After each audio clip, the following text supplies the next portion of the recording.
Hello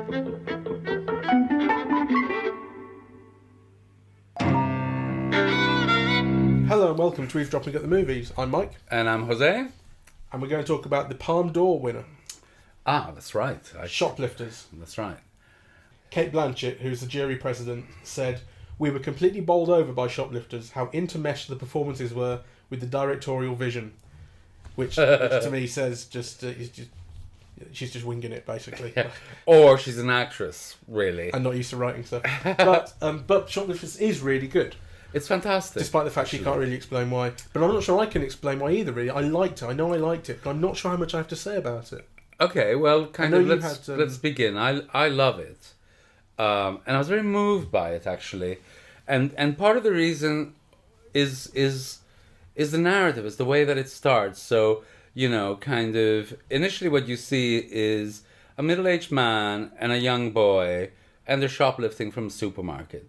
And as the story unfolds, you realize that basically what's involved is a family that's been created. So basically you have this young boy, these two women, one of whom works in a peep show, right? Like kind of doing sexual things for men behind the glass.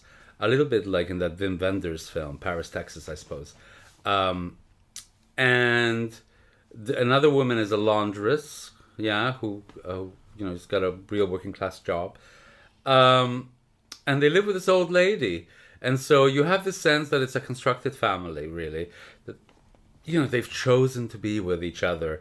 And actually the elderly lady who everybody calls grandmother, she says it's kind of like part of her plan to not die alone, to kind of, be surrounded by people when she dies, or to be accompanied onto the next world. And then as the film progresses, things become more complex. So, initially the boy and the man who wants the boy to call him father, but the boy resists. They see this little girl who's kind of clearly been abandoned. She's at home, she's alone. Yeah, they find out that she's been alone for, at least 24 hours. And they bring her home, and they have this whole thing about, we're not kidnapping you, we're not holding you to ransom, do you want to be here, right? Like, so actually, I never really got a sense that the young girl was in danger, really. No.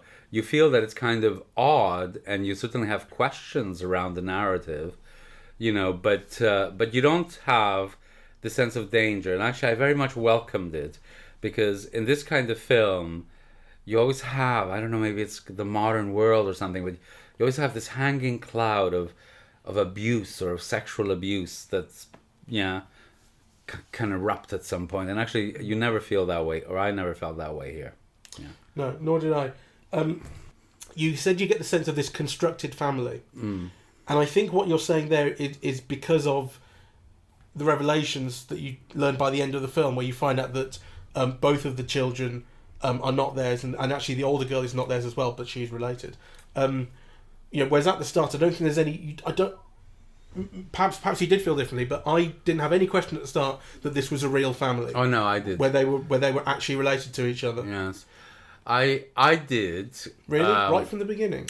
Right from the beginning, and also the sense that they are choosing to live together. Whereas again, it seemed quite clear to me that these are people who don't have very much money. They're living off the grandmother's pension, and they are forced to live in tight living together in basically one room.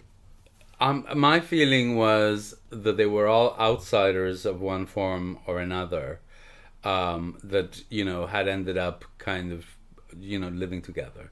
Really? And I think you're kind of told this quite early on, So first you're told because the middle-aged man is clearly not somebody who likes to go to work, right? Mm. And you're instantly told that they're looking for angles to get away from working, right? So, he's got an accident, but is it an accident that he's going to get workers' compensation for or not? There's all those conversations going in. There is talk about them living off the grandmother's pension. But, the grandmother then begins talking to the young girl about how much money she makes jiggling her titties, you know. So for me, this thing about, you know, it made it, this group being a motley group of scammers or outsiders or, you know, I got that right away. I got that feeling right away. I never had that sense. I mean, I must say, I never. To me, they were a family of grifters, but they were a family nonetheless. Okay. That's kind of the sense I had. And also, I mean, they are partially related. So the grandmother is the woman's mother, I think, and the girl Aki, who's playing in the sex show, is related as well. No. Yeah. That wasn't my sense. Oh no, she's not. She's like this. That's right. It's the grandmother. Husband went off with someone else, so she's the other sort of daughter. That's right. But they are connected. It's not they're not from. They weren't just completely thrown together like with the kids, where they have picked up these kids from really the street. I thought that the middle-aged man and the woman he loves, he says, were obviously connected from a previous time, right? And then you realize actually that, you know, part of what connects them is a crime later on. Yeah. You know, the young boy is completely unconnected. They just picked him up somewhere many years ago. They pick up the young girl somewhere many years ago, right? I didn't realize that there was a connection between, you know, the grandmother and I could be wrong. But I thought that the grandmother was the woman's mother. I thought they were mother and daughter. I didn't get that sense, though. Perhaps you're right. You know, but actually much is made out of, you know, family's always best when you choose it. Yeah, that's true. And so on no, and so actually, forth. that's true as well, because the grandmother does say to the woman at points that she chose her. So no, they weren't. They probably weren't related. Yeah. So fair enough. So my feeling is, you know, that throughout most of the film, you get the sense of a family brought together by choice, and actually all of them being outsiders or on the margins of society, and actually kind of helping each other survive and becoming a family and really helping each other out. And, you know, like it's a cozy, humorous situation, but outside the law, but not in a big way. Like, you know, they're not stealing treasure and they're not killing people, or you know, they're stealing shampoo from the supermarket and things like that, right? Yeah, they're grifters with hearts of gold. Yes, and they do take care of each other, and it is kind of heartfelt, and there are these moments of genuine connection. There are two moments of connection which I responded really emotionally to. Where one of them was the mother in the family assuring the little girl that they've quote unquote kidnapped or are taken care of, that true family doesn't hit her.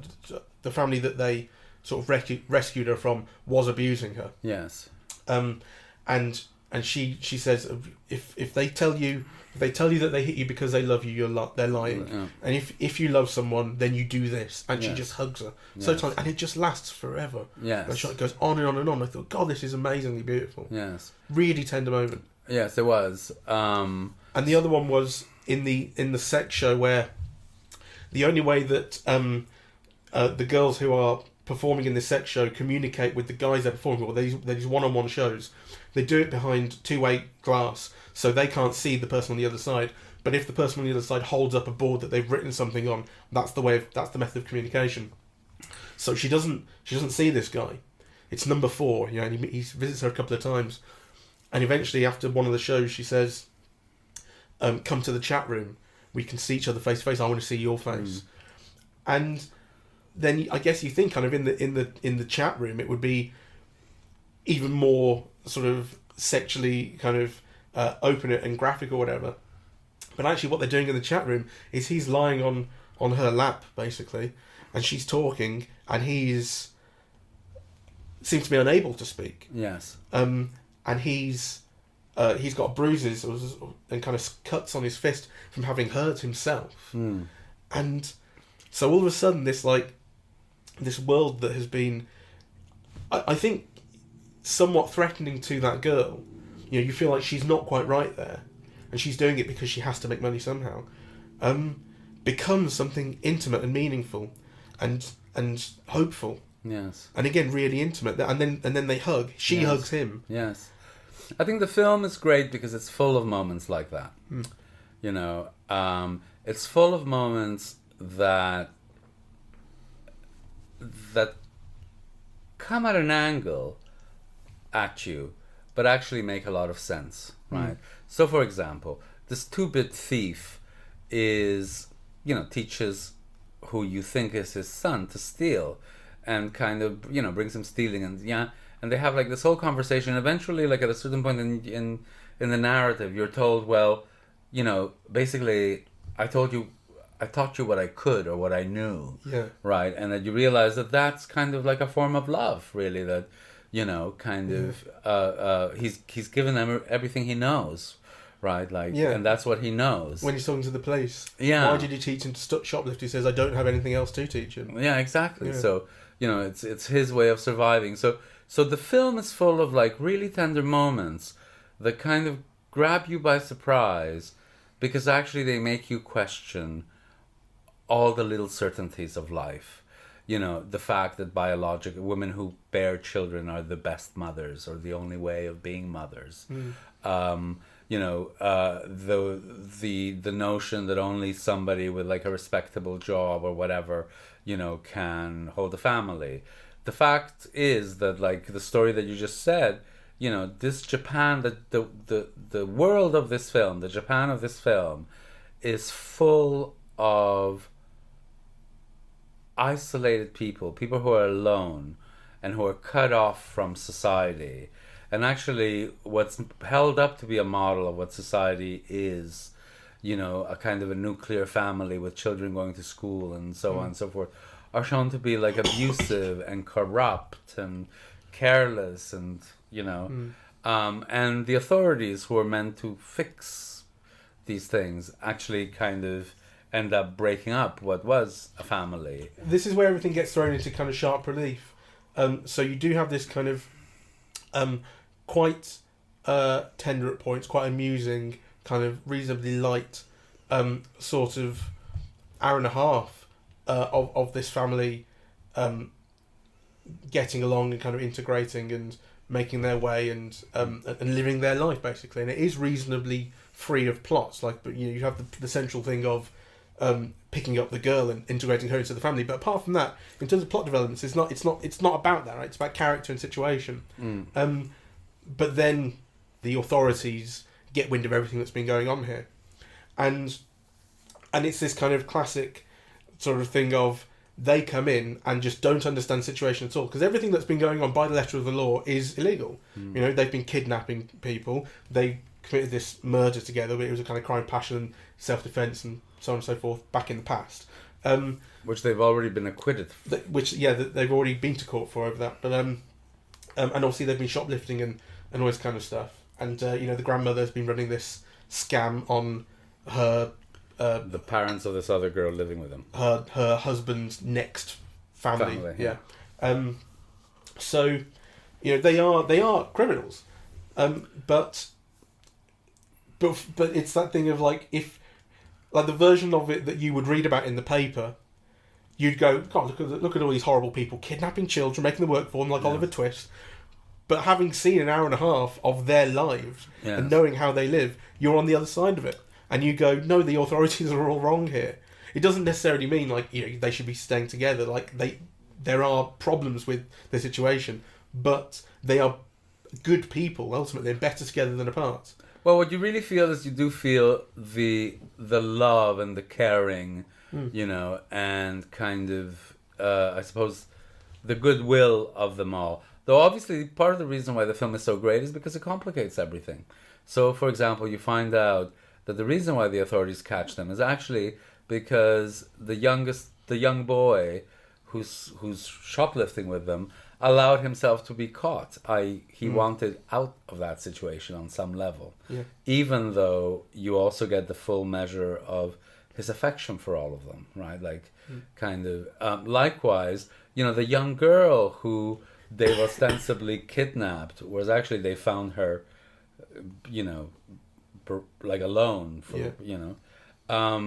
she's sent back to her abusive parents, and she's left locked out in the cement balcony, staring out at the world from the gaps in between as she's out in the cold, right? Like, so I think what the film does so interestingly is, in a very kind of charming manner that's kind of very touching, it kind of destabilizes all the certainties that you have about these things. It just kind of imbalances them, I think the film in a way does no more than that, but I think it does it beautifully in a way that feels very heartfelt and is quite funny and charming. Yeah, and it's kind of quite simple, and that simplicity is to its benefit. It doesn't overburden itself or overburden you with questions, because the questions that it asks are kind of quite profound. What is a family? Yes. And what is it to love someone, and how do you demonstrate that? And that's right.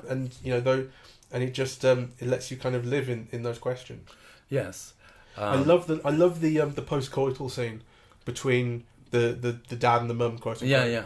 I think it's something that I think Matt Zoller Seitz was talking about on Twitter recently, about how films need to find a new way of showing couples post-coitally, basically, because what you tend to get is they're sort of in bed with the covers up to their necks, so like they're naked underneath, but we can't show any of that. It's like, that's not how people live when they're comfortable with each other and they're naked. That's right. And what these people do, like, the film doesn't show anything really. Yes. The woman is lying on her front, she's completely naked, but yes, you're seeing her back. The guy, again, you're seeing his back. He's sat there just cross-legged having a cigarette, and they're naked and just perfectly comfortable with each other.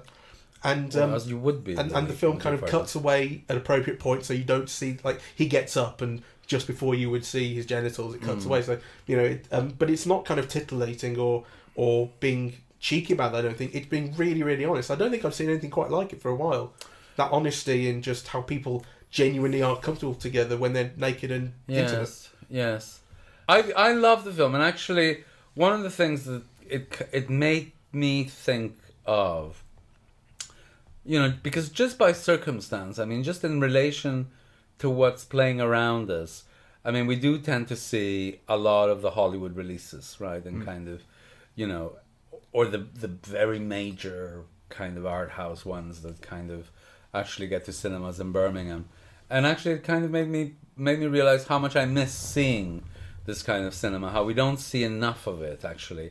Because, I mean, part of the wonder about seeing films like these is really to inhabit in a large screen, be in the dark and surrounded, by another world and another way of feeling and understanding. So actually kind of watching foreign films is also about saying, oh, look what they eat in Japan, or look at how the streets are, or, kind of what not kind of shampoo, or what's this jelly thing that they're all eating and find so delicious, right? Like there is kind of just that aspect, right, of, kind of being put into a world different than yours, but obviously in which kind of a lot of the things are very similar, like this concern or these questions about, what is it to be a mother or a father? What is a family? What are one's responsibilities towards it? Towards each member of the family. There's a very beautiful instance in this film, in which, as we said, the boy throws himself from a bridge wanting to be caught, and the family, in quotation marks, goes to see him at the hospital, and then they return home, and they start to go on the lam because they know the police is coming after them. And the young boy afterwards says, were you just going to leave me? Were you going to run away without me? And the father says, yes, I'm sorry. And so it's exactly what the child thought, right? So and yet you get kind of, this sense of emotion and of love, but also the sense that really, you're still alone somehow. The kind of people value their self-preservation over, you. And I found all of that kind of complex. I mean, so it's very simply told, but actually the emotion or the situation the understanding that it gives off of those things is really quite complex, I think. You know, and I kind of I was touched by it, and also kind of, well, not just touched. I suppose it also makes you think about all of the issues that the film raises, really. Yeah. You know, kind of. I'm not sure I've resolved my thinking. I don't think I've begun my thinking on it, but you know, but it certainly sparked it, and it also kind of made me sad that we have diminishing options about seeing this type of film. It's worth spelling out, because I don't think we have actually, that this is a Japanese film. Yes. We should say it's set in Tokyo, and it's by written, directed, and edited by Hirokazu Kore-eda, who's not a director I'm familiar with. I'll have to look up his films, but because the name Kore-eda is very familiar to me, but I can't now tell you why. He directed Nobody Knows, Still Walking, After the Storm, and won the jury prize at Cannes in 2013 for Like Father, Like Son. Okay, not seen none any of them of ring a those. bell, actually, so... And it's the fourth highest grossing film in Japan this year. Yes, which is quite amazing. It's made, in total, worldwide gross about $55 million so That's far. right. So I suppose, you know, the thing to underline here is that, you know, we sometimes think of like, oh, art cinema with subtitles, and, you know, it's kind of like some experimental thing, and actually it just has subtitles, right? Like, you know, in Japan, it's one of the most popular films of the year, right? Like I think one of the biggest box office successes of the year, and you can understand why. Like, you know, it's not a difficult film to access. No, it's really quite accessible. I think what's happening in Britain and the States is that we're slowly, outside of the big centers like New York or London, you are, you know, you're just getting more and more, or actually not even more, sometimes just less, but of one thing only, right? So, you know, we're getting easy access to all of the blockbusters, but we're finding difficulty in getting to see anything else, really. And I think it's a shame, because there is kind of like an international cinephile culture that really looks forward to, you know, kind of the films that hit the festival circuit, the prize winners at Cannes and Venice, and, you know, and kind of Havana, and, you know, Mar de la Plata, and there is the films that young filmmakers or people who are really passionate about cinema love. They're a shared group of films, you know. Yeah. And actually, they're a shared group of films that they all have in common. That actually, I think even critics now no longer do. They just don't get here. And actually, if you don't follow a certain kind of press, you're not even aware that they exist, right? And I just think it's a great shame. It's a loss, and people really should make more of an effort. Some of these things will show up on Mubi, but actually, you know, kind of Mubi only does 30 films a day, and a lot of them are old ones. You know, and, you know, some of them aren't even features, so there's only so much they can show, right? So I just think, well, my personal goal is to actually make more of an effort to seek these films out and to kind of get people to go see them. You know, I think kind of what people don't realize is that, you know, a film like this one, you know, this is probably like one or two or three, or maybe the only one Japanese film that actually is going to, you know, circulate through England in any, you know, in any way. And actually, the reason why it's circulating is because it's really like the best that country has to offer this year, right? Or, you know, Well, Palme d'Or winner. and Palme d'Or winner. You know, so it just it feels so imbalanced that, you know, kind of you get the best that, like, you know, you get a few films that are really the best that, or what some people think are the best, you know, the rest of the world has to offer, and people are not making a great effort to see them. You're like, you know, they're here for 3 days and the cinemas aren't full, you know, and it just seems like a great shame and a great loss, really. It wasn't empty today. There was a reasonable crowd in. There was a reasonable crowd, you know, but I mean, there were more people at Robin Hood Well. which is like a big flop that's gotten terrible reviews, you know. Yeah, I actually do think that like critics and podcasters and so on have an obligation to kind of try and bring audiences to the most interesting films. And that I think that that kind of obligation isn't really being met. You know, that kind of, we're all suckered in by, you know, the publicity and whatever, and you must see this. And and actually, you know, films like this one are not being sought out. And, you know, if it doesn't have a publicity budget behind it, at least kind of filmmakers, critics and podcasts and so on should be saying, look, this is playing, go see it, it's worth your while. You know, and I think it is. In Birmingham, at the Electric, where we saw it, it's on, we're recording this on Tuesday, should have the podcast out on Wednesday. It's on 8 o'clock on Wednesday evening. Yes. And 11 in the morning and 5:30 in the evening on Thursday, and that's it as far as I can tell for its screenings. Yes. At the Electric. So, but worth catching. Yes. If this is out in time and you hear it. Yes. But yeah, I mean, you're right. You kind of, I mean, we're not people who kind of get advanced screenings or anything like that. We haven't, we know of it being played anywhere else. So, kind of by the time that we're able to kind of get this out and encourage people to see it, it's already basically too late. Yes, distributors are very foolish. They should be sending us screeners. Us in particular, we're enormously influential. Excuse me, but that's just one of those things. Unfortunately, I thought, and you may disagree with this. I thought that the projection was lovely at the Electric. For a change, yes. I mean, I think I said before, we have talked about issues that we have with the Electric, but I've always said that the upstairs screen of the Electric I like. Okay. It does have a good projection there, and I like I like how close you are to the screen. It's not a big screen. This is an old cinema.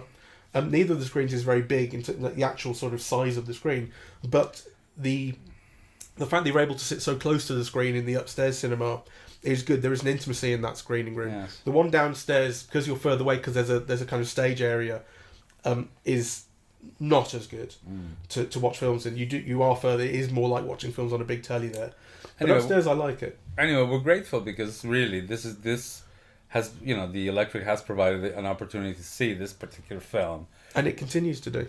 Yeah, which the Electric, for all the kind of criticisms that we have of the place, it is one of the two places in Birmingham. Yes. Mainly this and the Mac to see art cinema. Yeah. To see foreign movies that aren't going to make it into Cineworld or anywhere else. Yes. Though I want to say a last thing, because one of the things that is very, very impressive about this film is, in fact, the performance of the actors. Yes. Cate Blanchett is right. So, one of the directorial achievements of this film is, to have all of these disparate actors of very different ages and so on, all kind of maintaining a kind of a very similar tone of kind of realist performance, I suppose. So, kind of, they're both very charming, the actors, but also, like, they feel very pure, the performances, really, very naturalistic. Very naturalistic. And they have great depth and feeling, really, with wit, yeah? So, like, for example, the grandmother has, like, this rascally element. Actually, they all have this rascally element, while at the same time giving the impression of, having lived through difficulty, and being touched and loving and love. Yeah, so the combination of the rascality and yet kind of, what you understand as kind of a pure evocation or an evocation of pure emotion that you understand very clearly at each instance, I think is very beautiful in the film. And I think it's interesting that the film kind of, it makes kind of overtures, makes implications of living through difficulty, that it makes them kind of reasonably clear, but doesn't then make victims of the characters through it.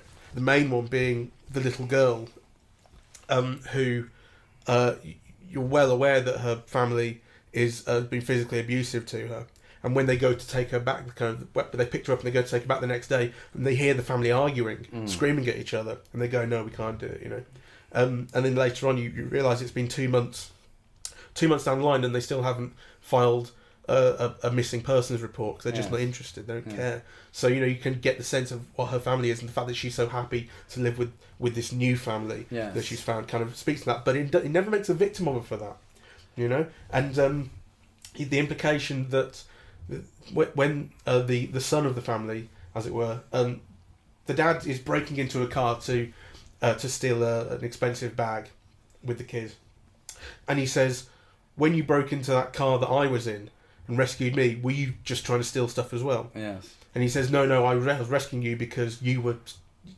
stuck in that car." And it's that thing of the film is implying that thing of a baby being left in a car on a hot day with the windows up, that sort of thing, and then you have to break into, because otherwise they die of heat stroke. Yeah. So again, there's this implication of familial neglect that the family's rescued them from. Yes. And then of course they are living through current hardships where they, the mother is not making very much money. They're having to live off the pension. The daughter, quote unquote daughter, is being sort of forced to work in a sex club that really doesn't suit her. It's not kind of what she's cut out for, really. To me, the film reminded me very much of a Miyazaki kind of animated film. Miyazaki. Oh, what, Ghibli? Well, things like that, yes, of children who get caught up in these events outside their control, right. And they suffer hardship and they get threatened to be turned into pigs or, but they suffer through it silently and, they make their way through it and they forge friendships and then they find the solution. Right, Well, that's certainly, to me, that's where the emphasis lies in this, is that second half of finding resolution and finding friendships. And so when the little girl first joins the family for dinner, she sort of stood off to the side. She's only 5-6 years old, very, very nervous, doesn't really know where she is, what she's doing. But then she hears, was it a fried gluten or something, like gluten balls? I can't remember what the dish is. But like she kind of perks up. And they notice, and she's like, "Oh, do you like those?" And she nods, and so, and the whole emphasis is on finding your place and finding a way to integrate and learning about your kind of companions and kind of about yourself as well, and kind of and what you're able to do and who you could be. Like I say, so every element of hardship is just background. It's not what these people are it's not their focus. It's not like, okay, we've all had hard times, we've all had a run, but we are making a life now. Yeah. And that's where the focus is. It's on moving forward always. Yes. Getting on with your life. It's very beautiful. And we highly recommend it. Yeah, I'd say so. And it's playing at the Electric until Thursday. Yeah, Thursday evening seems to be the last screening at the Electric. I don't know if it's playing anywhere else, but it's very much worth catching there. Yeah. Well, thank you very much for listening. Yeah, thanks very much for listening. We're Eavesdropping at the Movies. We're on iTunes, SoundCloud and YouTube, Facebook and Twitter, and eavesdroppingatthemovies.com. Cheers then. Goodbye.